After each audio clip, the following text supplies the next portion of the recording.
ഒറ്റ നോട്ടത്തിലല്ല, ഒന്ന് അടിമുടി സൂക്ഷിച്ച് നോക്കിയാലും ഇത് ഗാന്ധിജി അല്ല എന്ന് നമുക്ക് വിശ്വസിക്കാൻ അത്ര ബുദ്ധിമുട്ടായിരിക്കും. കണ്ണടയും ഈ വടിയും അതുപോലെ തന്നെ ഈ വാച്ചിനൊക്കെ ഒരു കഥ പറയാനുണ്ട് സാറിന്റെ അല്ലേ?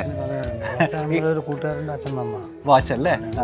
പുള്ളി ഇത് വർക്ക് ചെയ്യുന്നുണ്ടോ? ഇല്ലില്ല, സ്റ്റോപ്പിൽ നിർത്തിയിരിക്കുകയാണ്. 5/17 ഗാന്ധി വെടിയേറ്റ് മരിച്ച സമയം സ്റ്റോപ്പ് ചെയ്തിട്ട് ഓടേണ്ട കാര്യമില്ല. ഇപ്പൊ നമ്മളിവിടെ വീട്ടിൽ വന്നപ്പോഴാണ് അറിയുന്നത് സാറിന്റെ വീടിന് പേരിട്ടാക്കുന്നത് സബർമതി തന്നെയാണ്.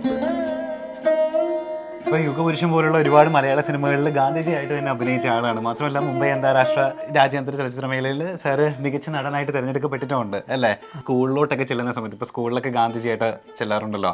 ഈ കുട്ടികൾക്കൊക്കെ ശരിക്കും ഗാന്ധിജിയാണോ എന്നൊക്കെയുള്ള അവർ തൊട്ട് നോക്കും. ഞാൻ തൊട്ട് നോക്കട്ടെ എന്നും പറഞ്ഞാൽ വരും. അവർ പറയും ഞങ്ങൾ കണ്ടിട്ടുണ്ടെന്നുള്ളപ്പോഴത്തേക്കും ഇന്നയാൾ. അപ്പൊ ഞാൻ പറയും നിങ്ങൾ കണ്ടിട്ടുള്ള നോട്ടിലാണ് എന്ന് പറയാം. അവർക്ക് ഭയങ്കര ത്രില്ലാണ് ആ സമയത്ത്.